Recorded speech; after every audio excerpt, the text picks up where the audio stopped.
I mean, because, well, like I go out with other guys, Stanley said, struggling with the modern lexicon of social dynamics.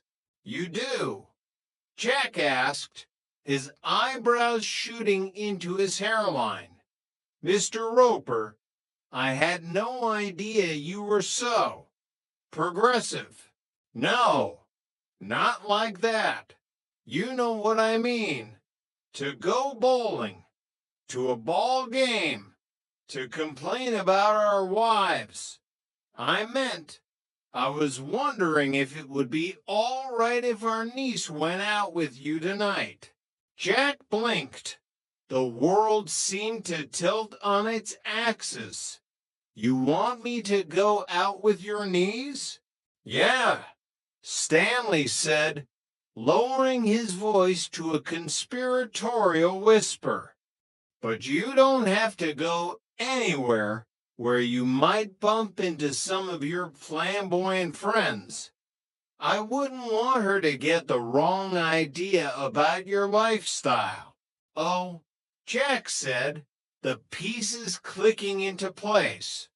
Roper thought Jack was the ultimate chaperone because he was safe. Well, thank you. I'm flattered. I mean, you could take her dancing, Stanley continued, getting excited now. The way the kids dance nowadays, you don't even have to touch her. You just stand across from each other and vibrate. It's perfect for someone like you. Jack sighed, feeling a pang of guilt. Mr. Roper, I'd be happy to take out your niece. Truly. But I can't today. It's Jeanette's birthday. We've got the jade cake. I'm cooking a special dinner, the whole works. Stanley looked genuinely crushed. Oh, well, I understand. Loyalty to the sisterhood and all that. But still, could you put off the birthday till tomorrow? What's one more day when you're that age? I'm sorry, Mr. Roper, Jack said firmly. Birthdays wait for no man, not even a landlord.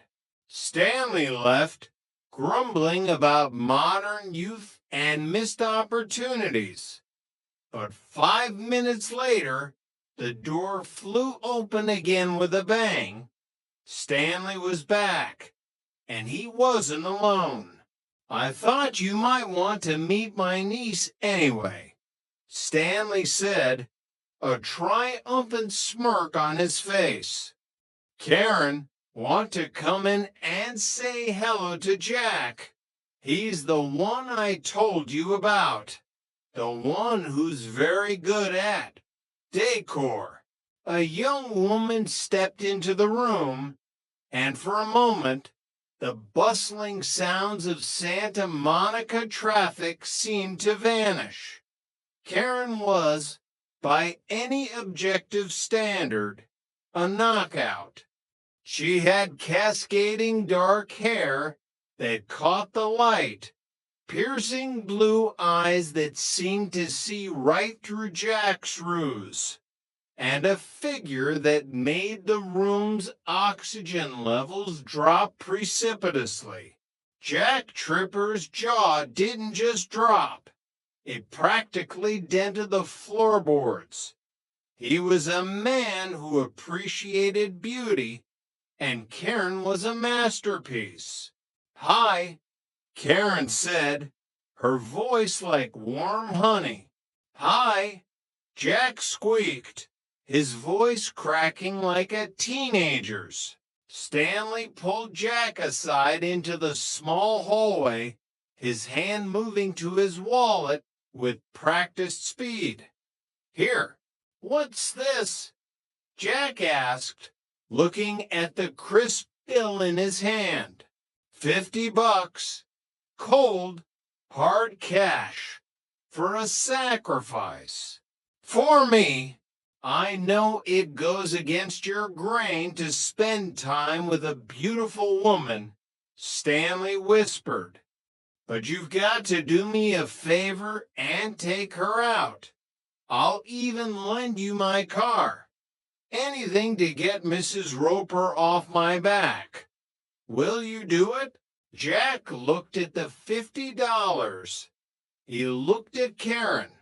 He looked at the kitchen where the Jimmy cake sat. Oh, yes, Jack said, I'll do it. Chapter 29, The Call of the Wild.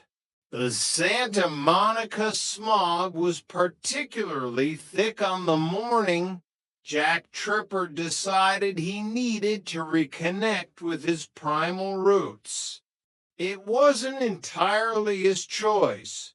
Larry Dallas had spent the previous evening at the Regal Beagle telling a group of flight attendants that Jack was a master of the wilderness, a man who could wrestle a grizzly and still have time to prepare a perfect hollandaise.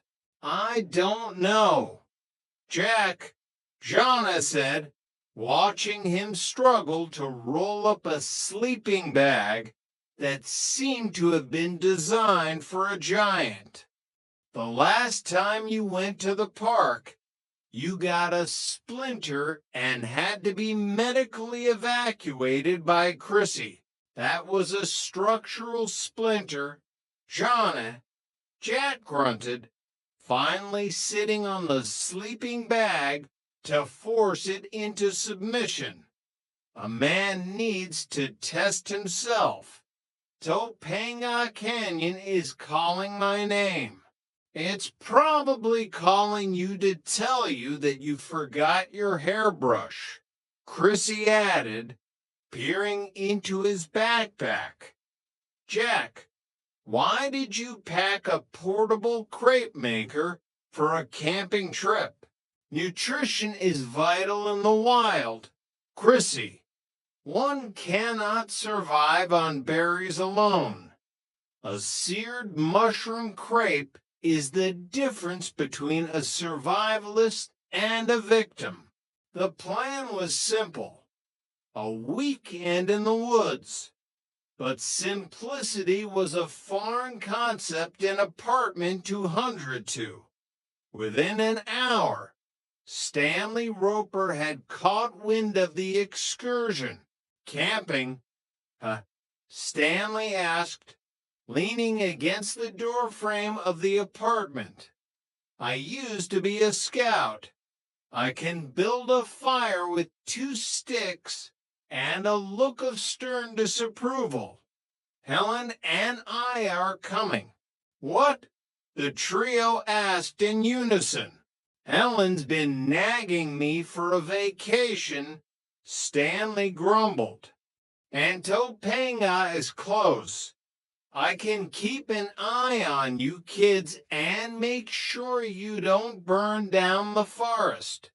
I don't want my property values dropping because of a rogue marshmallow.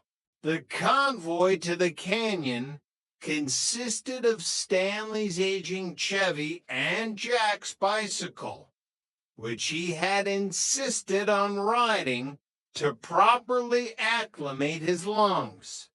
By the time they reached the campsite, Jack was purple. Stanley was sweating through his best cardigan, and Helen was already demanding a refund from nature. Stanley, where is the lobby? Helen asked, looking around at the oak trees and dust. And why is the air so unconditioned? This is the wild. Helen, embrace it, Stanley shouted, immediately tripping over a protruding root. Jack spent the next 3 hours attempting to pitch a tent. It was a classic Tripper performance. He got tangled in the canvas, accidentally staked his own shoe to the ground, and eventually